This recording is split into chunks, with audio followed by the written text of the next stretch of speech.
Mercredi 30 avril 2025, bonsoir à tous et bienvenue au journal.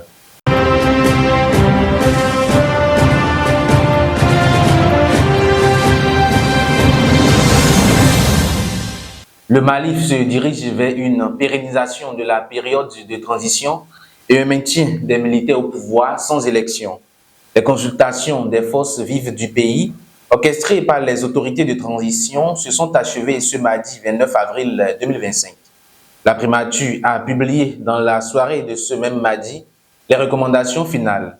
Dissolution des partis politiques comme attendu, mais aussi élévation du général Assimi Goïta au rang de président de la République pour 5 années renouvelables. Et puis, cette nouvelle qui provient de l'Afrique centrale, le Gabon réintègre à nouveau l'Union africaine. Réunie mercredi 30 avril à Addis Abeba, le Conseil paix et sécurité a décidé de lever la suspension de Libreville 20 mois après le coup d'État militaire d'août 2023.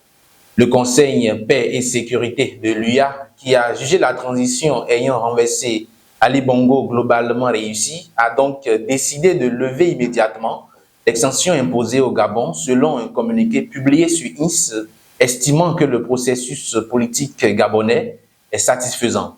Cette décision intervient à 3 jours de la prestation de serment de Brice Clotaire Oligui Nguema, élu à la présidence du pays le 12 avril 2025.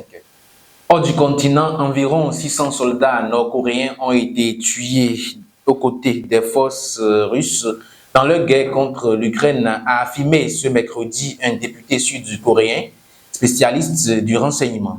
Jusqu'à présent, les pertes des troupes nord-coréennes sont estimées à environ 4 700, dont environ 600 morts, a déclaré à la presse le député Lee Sing-kwin, membre de la commission parlementaire du renseignement, au sorti d'un briefing avec les services secrets sud-coréens. Et pour finir, le Premier ministre indien Narendra Modi a donné son feu vert ce 29 avril 2025 pour une opération militaire en représailles à l'attentat meurtrier commis il y a une semaine au Cachemire, dont il impute la responsabilité au Pakistan voisin. Le gouvernement pakistanais a assuré disposer de renseignements crédibles selon lesquels l'Inde prévoirait une frappe militaire imminente. Ce sera tout pour cette édition de ce soir. Merci de nous avoir suivis et à très vite.